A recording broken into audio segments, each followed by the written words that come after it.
जय श्री कृष्णा। आप सभी पर भगवान श्री कृष्ण की कृपा सदा सर्वदा बनी रहे। आज मैं आप सभी के समक्ष अश्विन मास महात्म्य में अध्याय 4 प्रस्तुत कर रही हूँ। इससे पूर्व के सभी अध्याय चैनल पर अपलोड किए गए हैं। यदि आपने उन अध्यायों को नहीं सुना है तो चैनल पर जाकर जरूर सुनें तथा संपूर्ण अध्याय को सुनने के लिए वीडियो को अंत तक जरूर देखिएगा। इससे पहले के अध्याय में आप सभी ने सुना था राजा नाभि की चरित्र का वर्णन। अब आज के अध्याय में आप सुनेंगे ऋषभ देव जी का राज्य शासन। श्री सुखदेव जी कहते हैं, हे राजन, नाभि नंदन के अंग जन्म से ही भगवान विष्णु के व्रज अंगकुश आदि चिन्हों से युक्त थे। क्षमता, शांति, वैराग्य और ऐश्वर्य आदि महाविभूतियों के कारण उनका प्रभाव दिनों दिन बढ़ता जाता था और यह देखकर मंत्री आदि प्रकृति वर्ग, प्रजा, ब्राह्मण और देवताओं की यह उत्कट अभिलाषा होने लगी कि ये पृथ्वी का शासन करें। उनके सुंदर और सुडोल शरीर, विपुल कीर्ति, तेज बल, ऐश्वर्य, यश, पराक्रम और सूरवीरता आदि गुणों के कारण महाराज नाभि ने उनका नाम ऋषभ यानी श्रेष्ठ रखा। एक बार भगवान इंद्र ने ईर्ष्यावश उनके राज्य में वर्षा नहीं की। तब योगेश्वर भगवान ऋषभ ने इंद्र की मूर्खता पर हंसते हुए अपनी योग माया के प्रभाव से अपने वर्ष अजना भखंड में खूब जल बरसाया। महाराज नाभि अपनी इच्छा के अनुसार श्रेष्ठ पुत्र पाकर अत्यंत आनंदमन हो गए और अपनी ही इच्छा से मनुष्य शरीर धारण करने वाली पुराण पुरुष श्री हरि का सप्रेम लालन करते हुए उन्हीं के लीला विलास से मुग्ध होकर वत्स तात ऐसा गदगद वाणी से कहते हुए बड़ा सुख मानने लगे।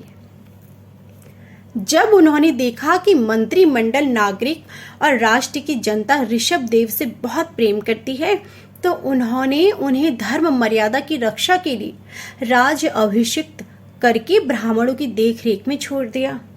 आप अपनी पत्नी मेरु देवी के सहित बद्रिका आश्रम को चले गए और यहाँ अहिंसा व्रति से, जिससे किसी को उद्वेग ना हो, ऐसी कौशल पूर्ण तपस्या और समाधि योग के द्वारा भगवान वासुदेव के नर नारायण रूप की आराधना करते हुए समय आने पर उन्हीं के स्वरूप में लीन हो गए।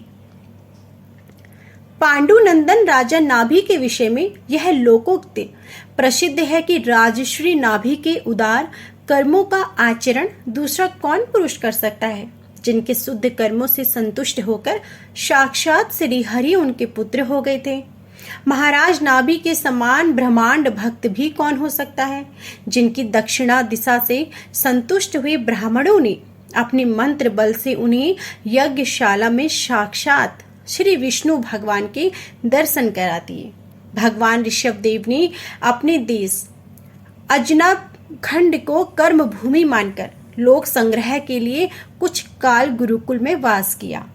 गुरुदेव को यथोचित दक्षिणा देकर गृहस्थ में प्रवेश करने के लिए उनकी आज्ञा ली और फिर लोगों को गृहस्थ धर्म की शिक्षा देने के लिए देवराज इंद्र की दी हुई उनकी कन्या जयंती से विवाह किया तथा श्रौत स्मार्त दोनों प्रकार के शास्त्रों पुष्टिक कर्मों का आचरण करते हुए उसके गर्भ से अपने ही समान गुण वाले 100 पुत्रों को उत्पन्न किया। उनमें महायोगी भरत जी सबसे बड़े और सबसे अधिक गुणवान थे। उन्हों के नाम से तो लोग इस अजानब खंड को भारतवर्ष कहने लगे। अजनाब खंड को भारतवर्ष ये सब लोग कहने लगे। उनसे छोटे कुशावर्त, इलावर्त, ब्रह्मावर्त, मलय, केतु, भद्रसेन, इंद्रशप्रक, विदर्भ और कीकट ये 9 राजकुमार शेष 90 भाइयों से बड़े एवं श्रेष्ठ थे। उनसे छोटे कवि, हरि, अंतरिक्ष, प्रबुद्ध, पीपलायन, आविर्होत्र, दुर्मिल, चमश और करभाजन ये 9 राजकुमार भागवत धर्म का प्रचार करने वाले बड़े भगवत भक्त थे। भगवान की महिमा से महिमावंतित और परम शांति से पूर्ण इनका पवित्र चरित्र हम नारद वासुदेव संवाद के प्रसंग से आगे 11 स्कंद में कहेंगे। इनसे छोटे जयंती के 81 पुत्र पिता की आज्ञा का पालन करने वाले अति विनीत महान वेदज्ञ और निरंतर यज्ञ करने वाले थे। वे पुण्य कर्मों का अनुष्ठान करने से शुद्ध होकर ब्राह्मण को गए थे। भगवान ऋषभदेव यद्यपि परम स्वतंत्र होने के कारण स्वयं सर्वदा ही सब प्रकार की अनर्थ परंपरा से रहित केवल आनंद अनुभव स्वरूप और साक्षात ईश्वर ही थे, तो भी अज्ञानियों के समान कर्म करते हुए उन्होंने काल के अनुसार प्राप्त धर्म का आचरण करके उसका तत्व न जानने वाले लोगों को उसकी शिक्षा दी और साथ ही सम शांत सुहृद और कारुणिक रहकर धर्म अर्थ यश संतान भोग सुख और मोक्ष का संग्रह करते हुए गृहस्थ आश्रम में लोगों को नियमित किया। महापुरुष जैसा जैसा आचरण करते हैं दूसरे लोग उसी का अनुकरण करने लगते हैं। यद्यपि वे सभी धर्मों सार रूप वेद के गूढ़ रहस्य को जानते थे, तो भी ब्राह्मणों की बतलाई हुई विधि से साम दान आदि नीति के अनुसार ही जनता का पालन करते थे। उन्होंने शास्त्र और ब्राह्मण के उपदेश के अनुसार भिन्न भिन्न देवताओं के उद्देश्य से द्रव्य देश काल आयु श्रद्धा और त्रिविज आदि से सुसंपन्न सभी प्रकार के 100 यज्ञ किए। भगवान ऋषभदेव के शासन काल में इस देश का कोई भी पुरुष अपने लिए किसी से भी प्रभु के प्रति दिन दिन बढ़ने वाले अनुराग के सिवा और किसी वस्तु की कभी इच्छा नहीं करता था। यही नहीं, आकाश कुसुम आदि अविद्यमान वस्तु की कोई किसी की वस्तु की और दृष्टिपात भी नहीं करता था। एक बार भगवान ऋषभदेव घूमते घूमते ब्रह्मवर्त देश में पहुंचे। वहां बड़े बड़े ब्रह्म ऋषियों की सभा में उन्होंने प्रजा के सामने ही अपने समाहित चित्त तथा विनय और प्रेम के भार से सुस्वक्त पुत्रों को शिक्षा देने के लिए उन सभी से इस प्रकार कहा। श्री ऋषभदेव जी ने कहा, हे पुत्रों, इस मत्स्य लोक में यह मनुष्य शरीर दुखमय विषय भोग प्राप्त करने के लिए हो नहीं है। ये भोग तो विष्टा भोजी सुकर कुकर आदि को भी मिलते हैं। इस शरीर से दिव्य तप ही करना चाहिए जिससे अंतःकरण शुद्ध हो, क्योंकि इसी से अनंत ब्रह्मानंद की प्राप्ति होती है। शास्त्रों ने महापुरुषों की सेवा को मुक्ति का और स्त्री संगी कामियों के संग को नरक का द्वार बताया है। महापुरुष वे ही हैं जो समानचित परम शांत क्रोधहीन सबके हित चिंतक और सदाचार संपन्न हो, अथवा मुझ परमात्मा के प्रेम का ही हो जो एकमात्र पुरुषार्थ मानते हो। केवल विषयों की ही चर्चा करने वाले लोगों में तथा स्त्री और धन आदि सामग्रियों से संपन्न घरों में जिनकी अरुचि हो और जो लौकिक कार्यों में केवल शरीर निर्वाह के लिए ही प्रवृत्त होते हो, मनुष्य अवश्य प्रमादवश कुकर्म करने लगता है और उसकी वह प्रवृत्ति इंद्रियों को तृप्त करने के लिए ही होती है। मैं इसे अच्छा नहीं समझता, क्योंकि इसी के कारण आत्मा को अशत और दुखदायक शरीर प्राप्त होता है। जब तक जीव को आत्म तत्व को जिज्ञासा नहीं हो तो तभी तक अज्ञानवश देह आदि के द्वारा उसका स्वरूप छिपा रहता है। जब तक यह लौकिक वैदिक कर्मों में फंसा रहता है तब तक मन में कर्म की वासनाएं भी बनी रहती हैं और इन्हीं से देह बंधन को प्राप्ति होती है। इस प्रकार अविद्या के द्वारा आत्म स्वरूप के ढक जानने से कर्म वासनाओं के वशीभूत हुआ वित्त मनुष्य को फिर कामों में प्रवृत्त करता है। अतः जब तक उसको मुझ वासुदेव की प्रीति नहीं होती तब तक वह देह बंधन से छूट नहीं सकता। स्वार्थ में पागल जीव जब तक विवेक दृष्टि का आश्रय लेकर इंद्रियों की चेष्टाओं को मिथ्या नहीं देखता तब तक आत्म स्वरूप को स्मृति खो बैठने के कारण वह अज्ञानवश विषय प्रधान ग्रह आदि में आसक्त रहता है और तरह तरह के फ्रेश उठाता रहता है। स्त्री और पुरुष इन दोनों का जो परस्पर दाम्पत्य भाव है, इसी को पंडित जन उनके हृदय की दूसरी स्थल एवं दुर्भेद्य ग्रंथि कहते हैं। सूक्ष्म ग्रंथि जो उनमें अलग अलग पहले से ही है और इसी के कारण जीव को देह इंद्रियों आदि के अतिरिक्त घर खेत पुत्र स्वजन और धन आदि में मैं और मेरेपन का मोह हो जाता है।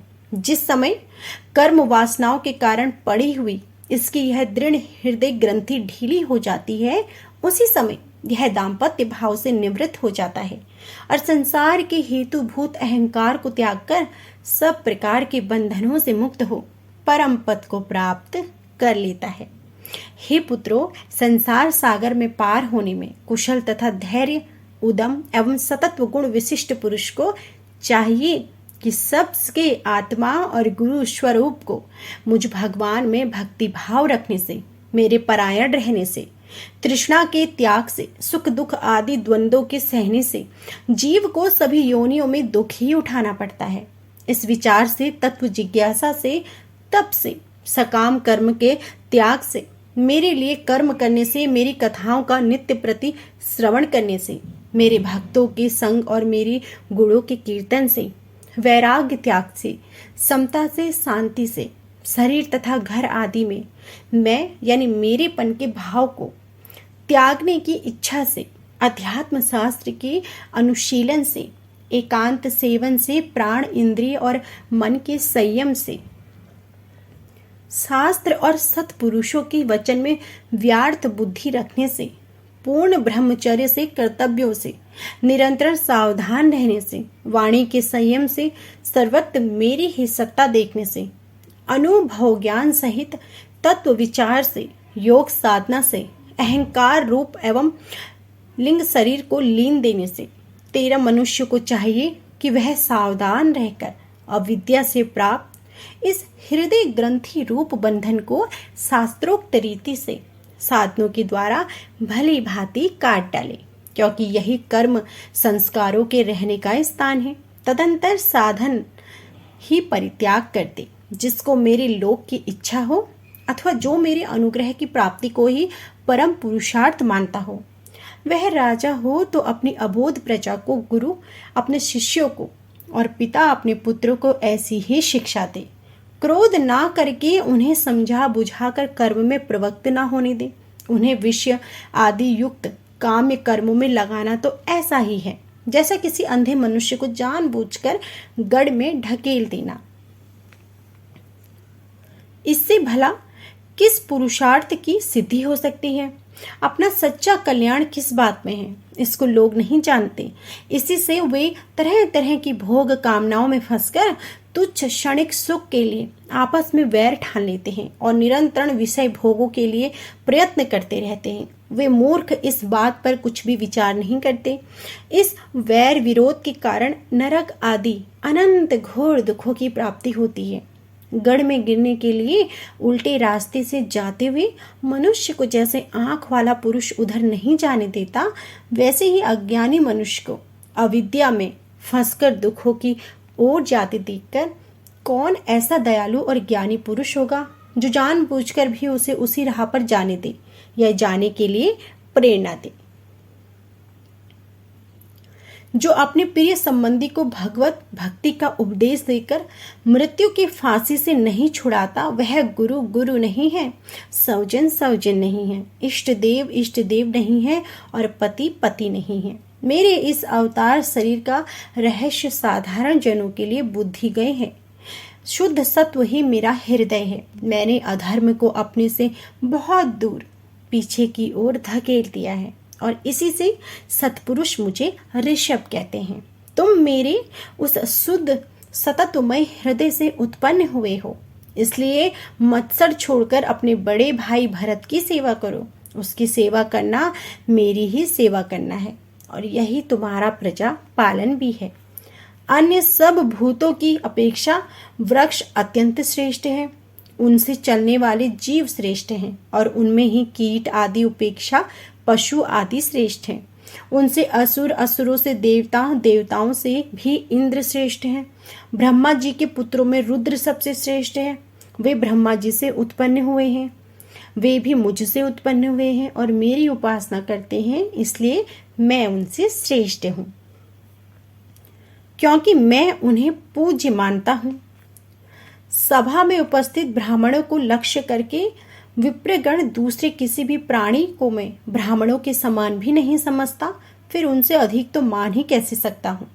लोग श्रद्धा पूर्वक ब्राह्मणों के मुख से जो मंत्र आदि आहुति डालते हैं, उसी में मैं जैसी प्रसन्नता से ग्रहण करता हूँ, जिन्होंने इस लोक में अध्ययन आदि के द्वारा मेरी वेद रूपा अति सुंदर और पुरातन मूर्ति को धारण कर रखा है, तथा जो परम पवित्र सतत्व गुण राम, दम, सत्य, दया, तप, तितिक्षा और ज्ञान आदि 8 गुणों से संपन्न है, उन ब्राह्मणों से बढ़कर और कौन हो सकता है। हे पुत्रों, इस प्रकार मेरे इस अवतार शरीर का साधारण जनों के लिए कोई भी बुद्धिज्ञ नहीं है। तुम संपूर्ण चराचर भूतों को मेरा ही शरीर समझकर शुद्ध बुद्धि से पद पद पर उनकी सेवा करो। श्री सुखदेव जी कहते हैं, राजन ऋषभ देव जी के पुत्र यद्यपि स्वयं ही सब प्रकार से सुशिक्षित थे, तो भी लोगों को शिक्षा देने के लिए उद्देश्य से महाप्रभावशाली परम भगवान ऋषभ उन्हें इस प्रकार उपदेश दिया। ऋषभ देव जी के 100 पुत्रों में भरत सबसे बड़े थे। वे भगवान के परम भक्त और भगवत भक्तों की परायण थे। राजगद्दी पर बैठा दिया गया और स्वयं उपशमशील निवृत्ति परायण महामुनियों की भक्ति, ज्ञान और वैराग्य रूप परम हंसोचित धर्मों की शिक्षा देने के लिए बिल्कुल विरक्त हो गए। केवल शरीर मात्र का परिग्रह रखा और कुछ घर पर रहते ही छोड़ दिया। उस समय उनके बाल बिखरे हुए थे, उन्मत्त का वेश था। वे सर्वथा मौन हो गए। कोई बात करना चाहता तो बोलते ही नहीं। जड़, अंधे, बहरे, गूंगे, पिचास और पागलों से चेष्टा करते हुए वे अवधूत बने जहां जहां विचरने लगे। कभी नगरों को गांधी चले जाते, तो कभी खानों की शानी बस्तियों, बगीचे, पहाड़ी गांव, सेना की छानियों, गौशालाओं, अहीरों की बस्तियों और यात्रियों के टिकने के स्थानों में रहते। किंतु वे इन सब बातों पर भी जरा भी ध्यान नहीं देते। इनका कारण यह था कि भ्रम से सत्य कहे जाने वाली इस मिथ्या शरीर में उनकी अहंता, ममता तनिक भी नहीं थी। परमात्मा स्वरूप में ही वे स्थित थे, इसलिए अखंड चित्त वृत्ति से अकेले ही पृथ्वी पर विचरते रहते थे। यद्यपि उनके हाथ, पैर, छाती, लंबी लंबी बाहें, कंधे, गले और मुख आदि अंगों की बनावट बड़े ही सुकुमार थी। उनका स्वभाव ही सुंदर मुख, स्वाभाविक मधुर मुस्कान और मनोहर जान पड़ता था। नेत्र नवीन कमल दल के समान बड़े थे, सुहावने, विशाल एवं कुछ लाली लिए हुए थे। उनके अस्फुट हास्य युक्त मनोहर मुख अरविंद को शोभा देखकर पुरानारियों के चित्त में कामदेव का सुचार हो जाता था।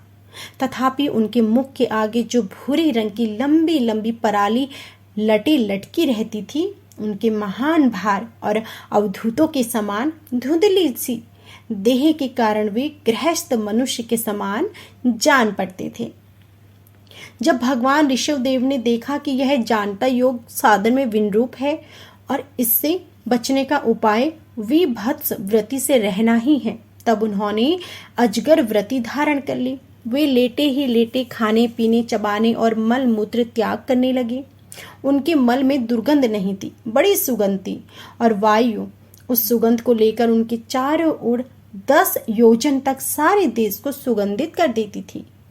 इसी प्रकार गौ, मृग और काक आदि वृत्तियों को स्वीकार कर वे उन्हीं के समान कभी चलते हुए, कभी खड़े खड़े तो कभी बैठे हुए, कभी लेटे लेटे ही खाना पीना और मल मूत्र का त्याग करने लगते थे। परीक्षित परमहंस को त्याग के आदर्श की शिक्षा देने के लिए इस प्रकार मोक्षपति भगवान ऋषभदेव ने कई तरह की योग चर्चाओं का आचरण किया। वे निरंतर सर्वश्रेष्ठ महान आनंद का अनुभव करते रहते थे। उनकी दृष्टि में निरुपाधि संपूर्ण प्राणियों की आत्मा अपने आत्म स्वरूप भगवान वासुदेव से किसी प्रकार का भेद नहीं था, इसलिए उनके सभी पुरुषार्थ पूर्ण हो चुके थे। उनके पास आकाश गमन, मनोजवित शरीर भी इच्छा करते हुए अंतर्ध्यान, परकाय प्रवेश, दूसरे की बातें सुन लेना और दूसरे के दृश्य देख लेना आदि सब प्रकार की सिद्धियां अपने आप ही सेवा करने को आए, परंतु उन्होंने उनका मन से आदर या ग्रहण कभी नहीं किया। तो यह थी हमारी आज की संपूर्ण कथा। इससे आगे की कथा आप हमारी अगली वीडियो में जरूर सुनिएगा। और यदि इससे पहले के अध्याय नहीं सुने हैं तो प्लीज़ आप हमारे चैनल पर जाकर उन अध्यायों को भी जरूर सुनें। जय श्री कृष्णा।